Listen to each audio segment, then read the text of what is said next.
Hello everyone, this video is for CIS270, Networking Essentials and Information Security. My name is Dr. Conrad de la Cruz, and this week we'll be covering Chapter 5 and 6 of the text, and I'll be talking about the major points in this video. Let's get started. So security assessment and testing are critical components of cybersecurity to create a robust, strong program to ensure that the organization's systems, applications, and infrastructure are protected against vulnerabilities and cyber threats. In this video, I'll be talking about the key aspects of security assessments and testing, including vulnerability testing, classifying vulnerabilities, pen testing, security audits, vulnerability life cycles, and application security. We'll also discuss application security controls and secure coding best practices as part of this video. So let's get started. So what's vulnerability testing? Vulnerability testing involves identifying and analyzing weaknesses in our system, our applications, and our network. It helps organizations understand our exposures to threats so we can fix them, right? Simple. Part of this process of vulnerability testing is, we conduct pen testing, vulnerability scanning, right? So let's talk about those. Pen testing, we've covered it before. Basically, we define a scope and our objective for pen testing, and then we do scanning, enumeration, and then attempting to exploit, right? So this uncovers all our some of our weaknesses in our network and our systems. But as far as vulnerability testing goes, it's a similar process. Basically, we have a preparation phase, right? Basically, again, we're defining our scope, just like pen testing, and then we do a discovery. Use automated tools to scan known vulnerabilities in the systems, in our software, in our networks, in our computers, all that. Very similar to reconnaissance. And then we do an analysis. This analysis phase is prioritizing the vulnerabilities that we have discovered based on their severity and their impact. Some vulnerabilities may have high severity but low impact. What are those? Basically, if a vulnerability on two different systems is found, same exact vulnerability, one is outward facing to the internet, the other one is completely inside, nobody else can touch it, right? The system that is outward facing that cyber hackers can attack would be classified higher, with a higher risk, higher impact, right? And then the one that is nobody can touch, internal to our network, that one's going to be a little bit lower because it's pretty much protected anyway. And then we do a reporting phase. This provides detailed report about the identified vulnerabilities, the risks, and the mitigations that are required to that are recommended to fix the vulnerabilities and weaknesses, and then the actual remediation of it. This is actually addressing vulnerabilities as far as applying patches, updates, making config changes, right? These are things that are also part of the vulnerability testing phases or process. So what tools do we use for this? Again, similarly to pen testing, we can use Nessus to scan our networks, our computers, our applications. We can use Qualys, which is another scanning tool, OpenVAS, which is completely free, and then Burp Suite, which is a web application testing software. And then when we classify vulnerabilities, what are we doing here? We are prioritizing remediation efforts effectively. The Common Vulnerability Scoring System, CVSS. I'll provide an example in our announcements this week. I'll post a vulnerability with a CVSS score and explain to you how this is important to a company that that it applies to. Okay, so let's talk about the vulnerabilities itself. So as far as classification goes. There's critical, there's high, there's medium, and then there's low. Low obviously is minimal impact. Medium may allow limited access and exploitation under specific conditions, very specific conditions, such as if a system is outward facing to the internet, right? And then high, high classification. This is exploitation poses a serious risk, such as privilege escalation, and the system has sensitive information, confidential information, right? And then critical, the exploitation would lead to a significant damage or loss, such as remote execution. These are things that are very, very bad. So, what are the types of vulnerabilities? Unpatched software is a vulnerability. Misconfigured system, right? Such as a system that doesn't have multi-factor. Weak passwords is a vulnerability. Injection flaws, which relates to SQL, and then cross-site scripting, XSSS. Now let's talk about pen testing. We've talked about pen testing before. Pen testing, or penetration testing, is a simulated cyber attack to evaluate the security system for weaknesses. And the phases are planning, reconnaissance, exploitation, reporting, and remediation. Again, very similar to vulnerability assessments. The types of pen test are black box, white box, and gray box. Black box is where a pen tester, has no prior knowledge of the network or system. White box is when a pen tester has full knowledge of the system, including its code. And then gray box is when the tester has partial knowledge of the system, right? OS, or the underlying language of a code, right? .NET, C#, that sort of thing. And now let's talk about audits and assessments. These are security audit assessments in a formal evaluation format, which assesses an organization's security posture or security controls and practices to ensure compliance with policies and regulations. These typically focus on verifying adherence to standards like PCI, HIPAA, FISMA, FERPA, FAA, ISO, everything. Whatever the company needs to comply with, depending on the business or industry. These can be conducted by internal teams as well as external auditors.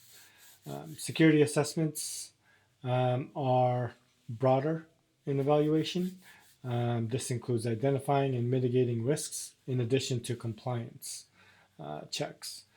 These security assessments evaluates the overall security posture of an organization and includes risk assessments, vulnerability scans, and policy reviews.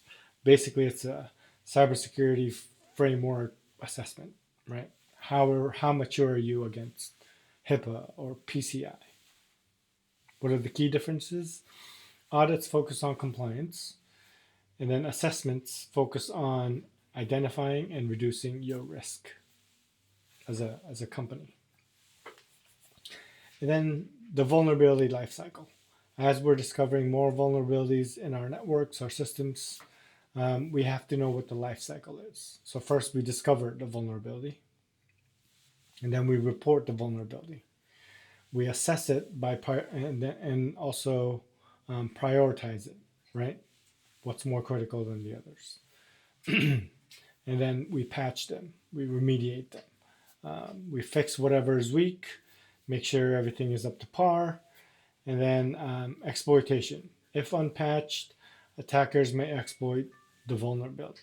And then what happens, right? So we need to have also a resolution phase to this, which is when we confirm that the vulnerability that we discovered has been patched or mitigated and systems are secure, right? That's the most important piece of that, along with discovery and assessing. Now let's talk about application security for a second. Application security focuses on specific applications that are protecting software from threats.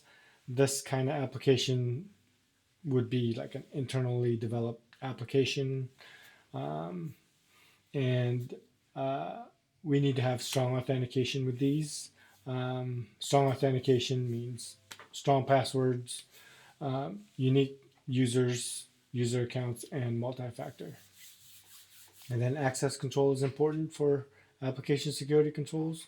We need to implement least privilege per role, right?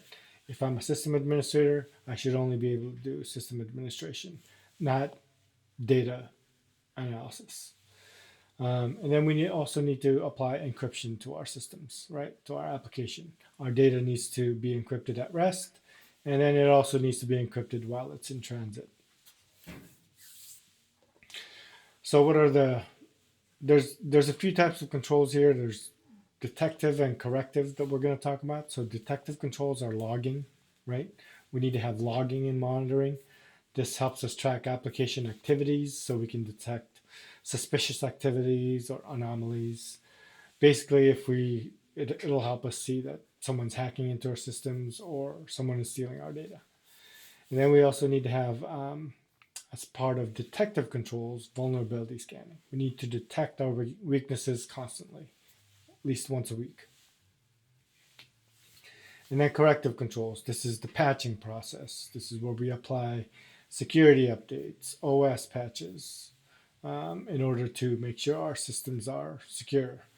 And then we also have to have the incident response, right? We talked about this. Incident response is a plan to respond to application breaches or cybersecurity incidents. People need to be able to react to incidents as quick as possible so we can fix it right away before it spreads too far. And then I said at the beginning we're going to talk about security best practices as far as coding. Basically, secure code best practices is writing code or writing applications um, based on industry best practices. And here they are. There's about 7, but there's really 10. Input violation: validate and sanitize all user inputs, right? Like passwords. You don't want that to be readable when you're logging into your bank accounts. If someone happens to be walking past, you don't want them to see your password. Error handling is avoiding exposing sensitive information in error messages, right? If there's an error message, we don't want it to expose your social security or credit card number. And then again, least privilege. I've said least privilege about 5 times already.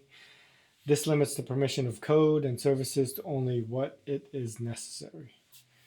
And then we need to have code reviews.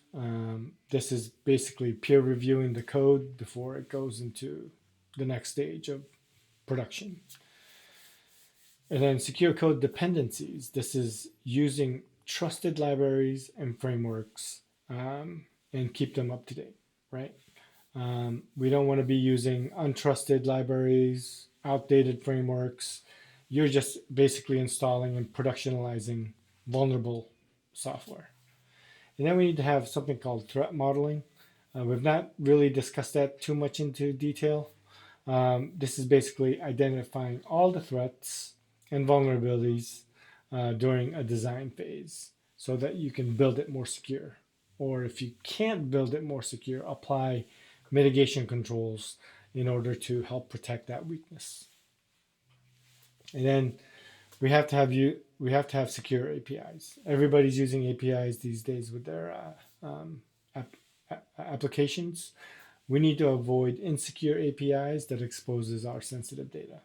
And APIs are used for various things, including pulling data from a system, and we don't want that sensitive data leaked out. As far as secure code best practices goes, the industry usually follows something called OWASP Top 10. This is a list of critical security risks in web applications, which developers must be familiar with and design their applications accordingly.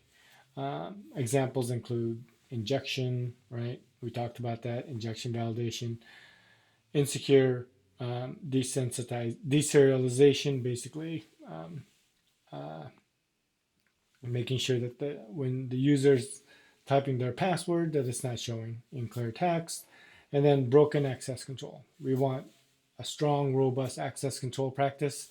Otherwise, someone in HR or somewhere have could have access to our sensitive application data. So that's quite a bit. That's about 15 minutes of micro lecture. But anyway, security assessment and testing are vital. They're vital for cybersecurity. They're vital for the organization to safeguard our systems, our data, and its reliability. By conducting vulnerability testing, classifying risks, performing pen testing, addressing vulnerabilities throughout its life cycle, right? We can't just detect a vulnerability and not address it. Organizations, teams can strengthen our cybersecurity posture even stronger. And then application security, we also discussed as far as supporting a strong, robust security controls and secure coding best practices. This plays a crucial role in reducing a lot of the risks related to software development. And by mastering these techniques, we'll be able to cover, chapter 5 and 6 really well, and you certify. So this gives us a more resilient system, resilient application. All right, so that's about it for this micro lecture. I hope you guys have a good week. Let me know if you have any questions. See you next time.